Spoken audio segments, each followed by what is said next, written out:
Thank you for joining us. I'm Clara Benitez Cortez. Here's what we are working on for you tonight. An update on how the water emergency will affect Corpus Christi residents who live in apartments. And popular brand of baby wipes is recalled after reports of infections. The exact scent to look out for in your nursery. Plus, Game 3 of the NBA Finals tip off in just over 2 hours. I'll explain why this is a must-win game for the Spurs in New York.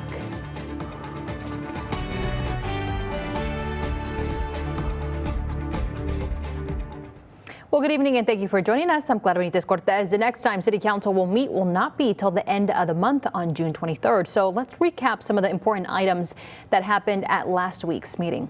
Council members voted to delay the Inner Harbor desalination vote until September 1st, citing not enough information on the Farfield study, which will be completed at the end of June. They did give the final approval to a resolution that gives the city manager the authority to initiate surcharges during a level 1 water emergency, approving an ordinance that will set monthly water allocations for city water customers if we go into a level 1 water emergency. That ordinance will be visited in less than 60 days to address water allocation concerns raised by apartment owners and wholesale water customers.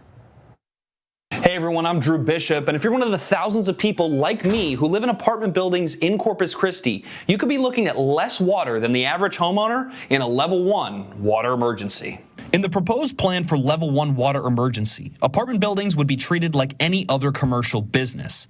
So I met with Cliff Caldwell, who runs 4 apartment complexes, to find out how apartment living differs from single-family homes. Most properties in Corpus just have 1 meter per property, so all the residents are sharing the cost of what flows through that 1 meter. That means those residents would also share the cost for any surcharges triggered by overusing water. Unlike individual homes, apartment renters don't use water for irrigation, washing vehicles, or other discretionary use.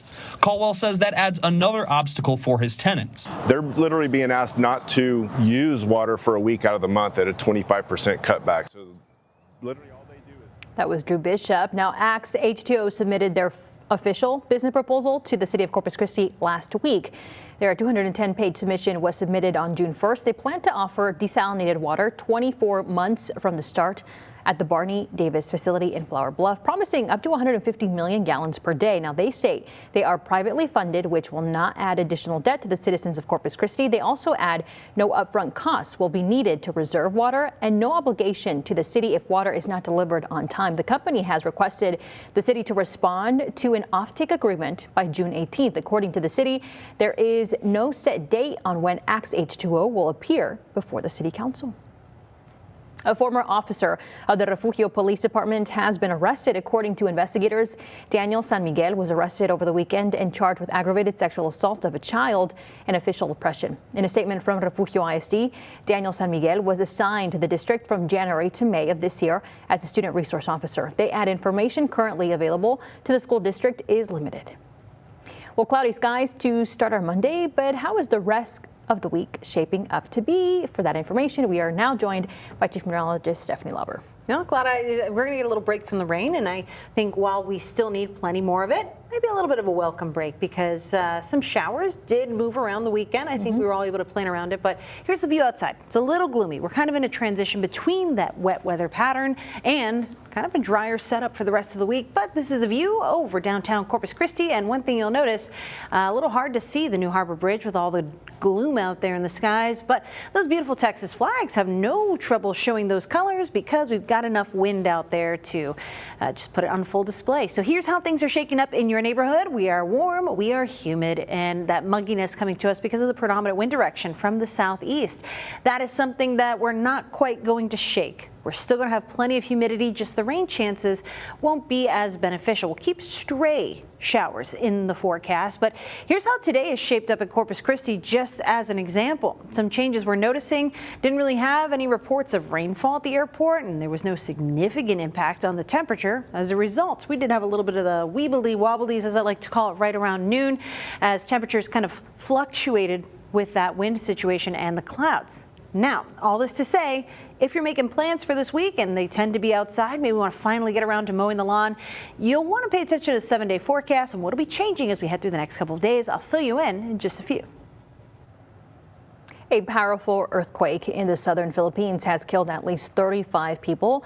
The 7.8 magnitude quake struck off the coast early Monday. The shaking collapsed buildings and triggered a deadly landslide. The quake also sent a 3-foot tsunami crashing into nearby coastal villages. More than 200 people are hurt. Search and rescue teams are looking for survivors trapped in the rubble. The government is warning people to stay away from damaged buildings because of possible aftershocks. An Auburn student who disappeared while vacationing with his family in Japan has been found dead in a mountainous area, according to his mother. James Weston Higbottom was last seen leaving a train station in the Kyoto area on May 29th. His parents said they thought he was headed to a nearby hiking trail, but his mother said that's when the phone went dark. The search that followed involved some 100 police officers and helicopters. Saturday, Nancy Higbottom posted on social media that a volunteer search and rescue group found his body in a mountainous area. She wrote that her family is heartbroken. A cause of death was not available. A House of Representatives from Texas chief of staff is facing charges for carrying a gun into U.S. Capitol grounds, according to court documents. This happened in December at a House office building security checkpoint. They claim Capitol security found a black pistol in Luis Angel Vega's bag. Vega is Texas Republicans Pete Sessions' chief of staff. Vega was reportedly told to lock up the firearm in his car and return to rescreen, which, according to court documents, he did. In a phone interview with the D.C. police a week later, he told an officer he did not have a license to carry the pistol and forgot it was in his bag. Court filings also note Vega said he typically enters the House office buildings with Sessions, whom is exempt from being screened. Well, listen up, parents. A consumer alert to tell you about. Target is recalling its Up and Up fragrance-free and cucumber-scented baby wipes due to a potential bacterial contamination. FDA testing later revealed the presence of bacteria may result in a serious and life-threatening infections in babies and young children. Target received complaints of discolored wipes, irritation, and infections associated with the use of the wipes.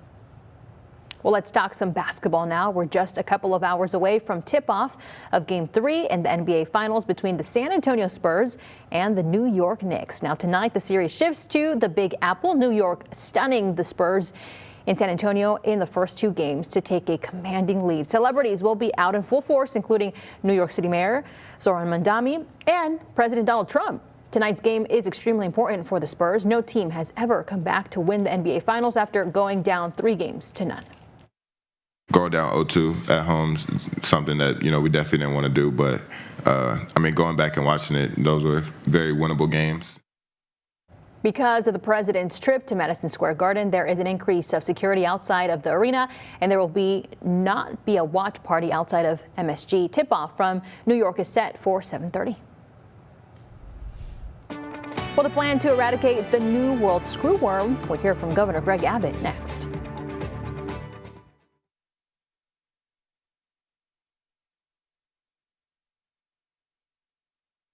You're watching Chris 6, part of the Scripps News Group. Welcome back. Thousands of sterile flies will be a huge part of the fight against the New World screwworm. The technique is a proven tool to fight the spread. It eradicated the worm in the 1950s. With this technique, the flies will be released using specialized aerial and ground methods in targeted areas. Governor Greg Abbott announcing today in Kerrville he has activated all state emergency operations to fight this threat. As Brooke Rollins pointed out, listen, you guys are on the front line. We're here to serve you, to help you, to aid you, to respond to issues that you're experiencing on your ranches, issues that you want to avoid occurring on your ranch. And our goal is to be lockstep with you every single day, every step of the way. There is no timeline on how long it could take to eradicate the worm again. I'm your neighborhood news reporter, Jacob Daniels, and right now, this boardwalk is a construction zone. But by fall, Pack Reed Channel Nature Park is going to have a lot more to offer. Nueces County is expanding Pack Reed Channel Nature Park, adding onto the existing boardwalk with a $3.4 million project, all of it grant funded, meaning no local tax dollars. The plan is to continue the old boardwalk and bring it to the coast with close to 1,000 plants being added all around the boardwalk. The idea is we're going to bring in 1,069 native plants and trees and temporary irrigation for 1 year above ground so we don't have to dig it back up. And that's just to help the root structures get developed and solidified before we remove it. And yeah, it's going to help beautify the area and strengthen the ground. The expansion will also add 5 shade pavilions and 6 information kiosks, like the ones seen here on the old boardwalk, and these will include guides to the birds you can spot along the way.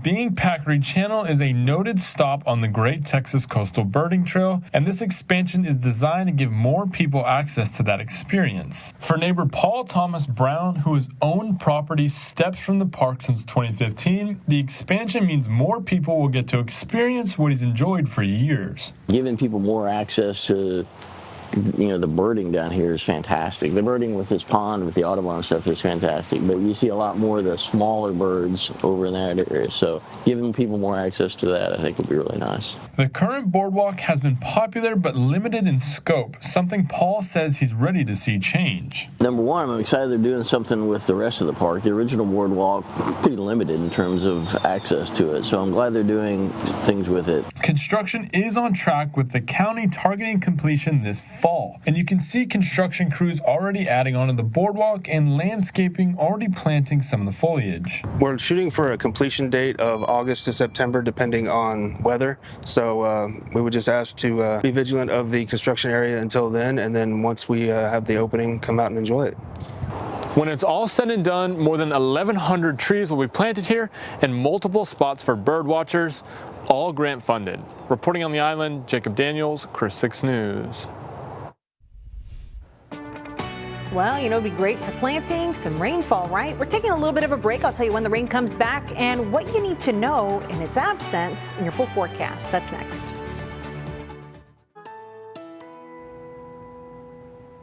Hello and happy Monday to you. A little bit of a different pace around the coastal bend. We've had some showers in a couple of neighborhoods.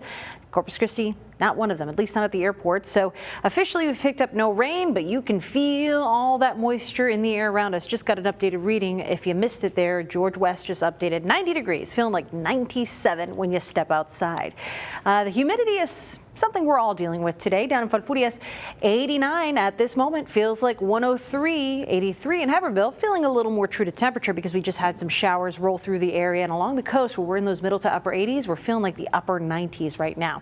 This is the focus of our forecast for the next couple of days. We can't rule out a stray shower here or there, but generally rain chances are coming down, and part of that is because our atmosphere is not going to be quite as plentiful as it has been when it comes to moisture, but still something that if we just get the right ingredients, can't rule out a quick little shower. Not like what we saw last week, a different change of pace for us here. So let's talk about how much rainfall we have gotten over the past couple of days, keeping a tally on things. We're sitting in a surplus for the year, more than 2 inches ahead of where we would expect to be at this time. We're riding a really good wave here. We haven't been in this territory in quite some time, so it is very, very nice. For the month, we're ahead by more than an inch because we had a plentiful start to June here in terms of rainfall, but we want to hold on to this lead. It's not something we've had in quite some time, and we will have dry stretches just as much as we have these pretty soggy stretches. So staying ahead is something we really hope that Mother Nature will allow us to continue doing.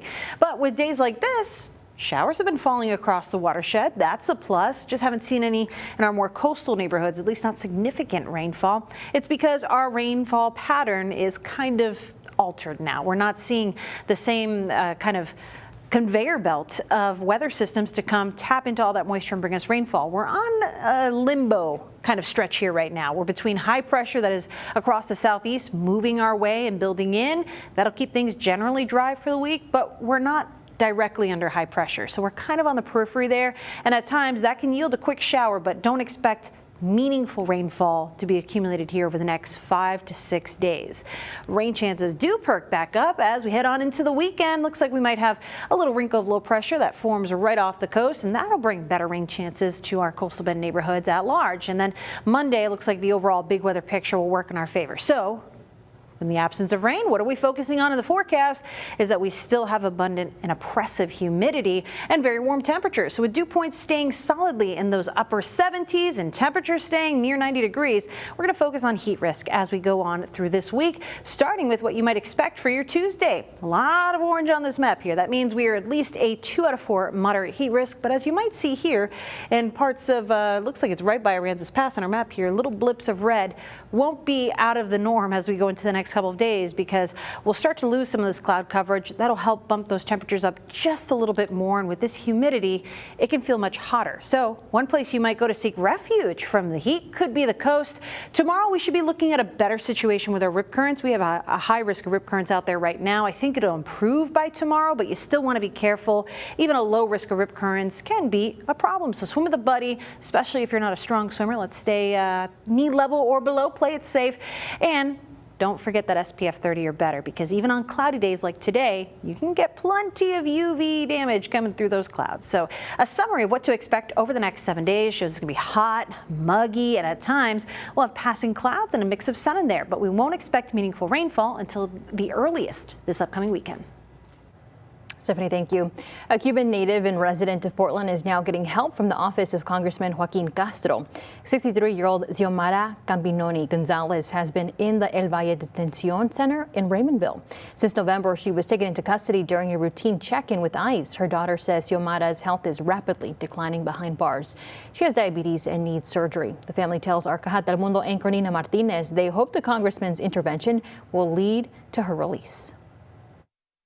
Tengo toda mi fe y esperanza en él, en que él pueda hacer algo. I have all my faith and hope in him, that he can do something, that my mom's case will be heard. I don't want special treatment or anything different from what others get. I just want fair treatment and for my mom to be able to receive care from her own doctors outside the detention center and to be with her family while her case is ongoing. Xiomara came to the U.S. seeking political asylum. Her family fears deporting her to Cuba would put her life at risk. We will keep track of her case as it moves forward. Now, you can pick up free food for your family tomorrow morning. The Coastal Bend Food Bank is hosting a mobile distribution event at 5442 Bear Lane. On-site check-in starts at 6 a.m. Workers will hand out food from 7 a.m. until 9:30. The event will end early if supplies run out. If this is your first time attending, you must pre-register by phone. Returning neighbors do not need to register ahead of time. Anyone picking up food for someone else must bring an ID. World Cup fever, how a group of kids are getting ready for this year's World Cup. You're watching Chris 6, part of the Scripps News Group. Welcome back. Historic Route 66 turns 100 this year, and Amarillo is making the anniversary with a 10-day celebration. Amarillo is one of the 5 official satellite locations for the centennial kickoff. Route 66 runs almost 2,500 miles across the U.S. from Chicago to Santa Monica, weaving through hundreds of rural communities, benefiting local economies. The party in Amarillo includes a rodeo classic car show, live music, and tons of family fun. Go to TexasRoute66Festival.com for more details. Everybody has World Cup fever, including myself, and including the patients at Texas Children's Hospital. Well, they painted 3 giant soccer ball sculptures as part of Houston's Art of Soccer campaign ahead of kickoff, from a space-themed tribute to the Texas-inspired mural, and one honoring cultures around the world. Texas children say they gave the kids opportunity to participate in the fun, even while in the hospital. The soccer balls are now on display at the Texas Children's, and we're told they'll remain there even after the World Cup. That's wonderful. Fun stuff there. I know we were talking about, who we thought were going to win, but I feel like we need to see first, right? Yeah, we got to get some groups going, and then we'll get a vibe for how it is. For sure. I appreciate that they're doing all that. All over Houston, they've got soccer ball decor everywhere. So 'tis the season. It's summer after all, and we're definitely going to be feeling that summer heat this week. Take a look at this 7-day forecast. A lot of these numbers either start with 9 or have a 9 in them. So it's going to be a AC required kind of week here. Do your best to stay cool. Heat risk is going to be a focus for this upcoming work week. So if you have plans to maybe tackle that yard or do something outside, just know you'll need to take breaks and avoid the hottest part of the day. All right, everybody, thank you so much for watching Chris 6 News. We will see you here in 30 minutes at 6 o'clock. Have a great one. Bye.